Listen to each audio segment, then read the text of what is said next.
ಹಣ ಬರ್ತಾ ಇದ್ದಂತೆ ಭಾಗ್ಯಲಕ್ಷ್ಮಿ ವರ್ಗ ಅಂತ ಲಕ್ಷ್ಮಿಯವರು ಭರವಸೆ ಕೊಟ್ಟಿದ್ದಾರೆ. ಇದು ಬರೀ ಭರವಸೆ ಆಗುತ್ತೆ ಅನ್ನೋದು ಜನರ ಮಾತು. ಯಾಕಂದರೆ ತುಂಬ ಸತಿ ನೀವು ಈ ಥರ ಭರವಸೆ ಕೊಟ್ಟಿದ್ದೀರಾ, ಯಾಮಾರಿಸೋ ಕೆಲಸ ಆಗ್ತಾ ಇದೆ, ಕರೆಕ್ಟಾಗಿ ನಮಗೆ ಹಣ ಬರ್ತಾನೇ ಇಲ್ಲ ಅಂತ. ಬಟ್ ಅವರು ಒಂದು ಕ್ಲಾರಿಟಿ ಕೊಟ್ಟಿದ್ದಾರೆ. ಏನು ಹೇಳಿದ್ದಾರೆ ಅಂತಂದರೆ, ಆರ್ಥಿಕ ಇಲಾಖೆಯಿಂದ ಹಣ ಬಂದ ಕೂಡಲೇ ಫಲಾನುಭವಿಗಳಿಗೆ 2025ರ ಫೆಬ್ರವರಿ ಮತ್ತು ಮಾರ್ಚ್ ತಿಂಗಳ ಗೃಹಲಕ್ಷ್ಮಿ ಹಣ ಪಾವತಿಸಲಾಗುವುದು ಅಂತ ಮಹಿಳಾ ಮತ್ತು ಮಕ್ಕಳ ಕಲ್ಯಾಣ ಸಚಿವೆ ಲಕ್ಷ್ಮಿ ಹೆಬ್ಬಾಳ್ಕರ್ ತಿಳಿಸಿದ್ದಾರೆ. 2025ರ ಫೆಬ್ರವರಿ ಮತ್ತು ಮಾರ್ಚ್ ತಿಂಗಳ ಗೃಹಲಕ್ಷ್ಮಿ ಹಣ ಪಾವತಿ ಆಗಿಲ್ಲ. ಆರ್ಥಿಕ ಇಲಾಖೆ ಹಣ ಬಿಡುಗಡೆ ಮಾಡಬೇಕು, ಹಣ ಬಿಡುಗಡೆ ಮಾಡ್ತೀವಿ ಅಂತ ತಿಳಿಸಿದ್ದಾರೆ. ಮುಖ್ಯಮಂತ್ರಿ ಕೂಡ ಈ ಕುರಿತು ಭರವಸೆ ನೀಡಿದ್ದಾರೆ ಅಂತ ಹೇಳಿದ್ದಾರೆ.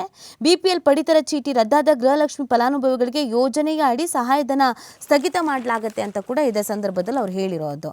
ಸೊ ನೋಡಿ, ಈ ಆರ್ಥಿಕ ಇಲಾಖೆ ಹಣ ಕೊಟ್ಟಿಲ್ಲ ಅಂತೆ. ಯಾವಾಗ ಕೊಡ್ತಾರೆ? 2025ರದ್ದು ಫೆಬ್ರವರಿ ಮಾರ್ಚ್. ಇನ್ನು ಯಾವಾಗ ಕೊಡೋದು? ಇನ್ನು 2 ವರ್ಷ ಹೋಯಿತು ಅಂತಾನೆ ಮುಗೀತಲ್ಲ ನಿಮ್ದು ಅಧಿಕಾರನೇ. ಇನ್ನು ಯಾವಾಗ ಕೊಡ್ತಿರೋ ಗೊತ್ತಿಲ್ಲ. ಇನ್ನು 2030ಕ್ಕೆ 28ಕ್ಕೆ ಫೆಬ್ರವರಿ ಮಾರ್ಚಿಗೆ ಹಾಕ್ಕೊಡ್ತೀರಾ? ನಿಮ್ಮ ಆರ್ಥಿಕ ಇಲಾಖೆ ಯಾವಾಗ ಹಣ ಕೊಡುತ್ತೆ ಅಂತ ಕಾಯ್ಕೊಂಡು ಕೂತ್ಕೋಬೇಕು. ನೀವು ಇದನ್ನು ಹೇಳಿದ್ರೆ, ನೀವು ಅಧಿಕಾರಕ್ಕೆ ಬರುವಾಗ ಆರ್ಥಿಕ ಇಲಾಖೆ ಹಣ ಕೊಟ್ಟರೆ ನಾವು ನಿಮಗೆ ಕೊಡ್ತೀವಿ ಅಂತ ಹೇಳಿದ್ರ? ಇಲ್ಲ ತಾನೆ. ತಿಂಗಳ ನಿಮ್ಮ ಅಕೌಂಟಿಗೆ ಬರುತ್ತೆ, ನಿಂಗೂ ಫ್ರೀ, ನನಗೂ ಫ್ರೀ, ಅವ್ರಿಗೂ ಫ್ರೀ ಅಂದಿದ್ರಿ ತಾನೆ. ಈಗ ನಿಧಾನಕ್ಕೆ ಆರ್ಥಿಕ ಇಲಾಖೆ ಮೇಲೆ ಹಾಕಿದ್ದಾರೆ.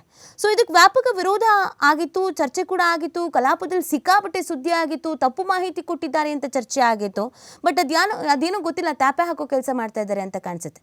ಇವ್ರ ಮೇಲೆ ಅವರು, ಅವ್ರ ಮೇಲೆ ಇವರು, ಹೀಗೆ ಮುಂದಕ್ಕೆ ಹಾಕೊಂಡು ಹೋಗಿ ಯಾಮಾರಿಸೋದು. ಸೊ ವ್ಯಾಪಕ ವಿರೋಧ ಕೂಡ ವ್ಯಕ್ತವಾಗ್ತಾ ಇದೆ. ಬಟ್ ಅವ್ರೊಂದು ಕ್ಲಾರಿಟಿ ಕೊಡ್ತಾ ಇರೋದು ಏನು ಅಂತಂದರೆ, ಇಲ್ಲ, ನಾವು ಖಂಡಿತವಾಗಿಯೂ ಹಣ ಬಿಡುಗಡೆ ಮಾಡ್ತೀವಿ. APL, BPL, ಅಂತ್ಯೋದಯ ಪಡಿತರ ಚೀಟಿ ಹೊಂದಿರುವ ಮನೆ ಯಜಮಾನಿಯರಿಗೆ ಸಹಾಯಧನ ನೀಡಲಾಗುತ್ತೆ.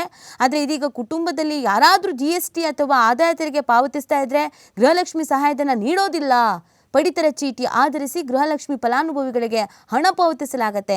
ಆಹಾರ ಇಲಾಖೆ ನಿಯಮ ಪಾಲಿಸದ ಪಡಿತರ ಚೀಟಿಗಳನ್ನು ರದ್ದು ಮಾಡಲಾದ ಇಂಥ ವ್ಯಕ್ತಿಗಳಿಗೆ ನಾವು ಕೊಡಲ್ಲ ಅಂತ ಹೇಳ್ತಾ ಇದ್ದಾರೆ. ಗೊತ್ತಿಲ್ಲ ಇವರ ಆರ್ಥಿಕ ಇಲಾಖೆಯಿಂದ ಯಾವಾಗ ಇವ್ರಿಗೆ ಹಣ ಬಿಡುಗಡೆ ಮಾಡ್ತಾರೆ ಅಂತ ಇವರಿಗೆ ಕ್ಲಾರಿಟಿ ಇಲ್ಲ. ಇನ್ನು ರಾಜ್ಯದ ಜನತೆಗೆ ಇನ್ಯಾವ ಕ್ಲಾರಿಟಿ ಕೊಡ್ತಾರೋ ಗೊತ್ತಿಲ್ಲ. ಒಟ್ಟು ಕಾಯ್ಕೊಂಡು ಕೂತ್ಕೋಬೇಕು. 2 ಸಲ ಬರುತ್ತೆ ಅಂತ ಕಾಯ್ಕೊಂಡು ಕೂತವರು ಕಾಯ್ಕೊಂಡು ಕೂತ್ಕೋಬೇಕು.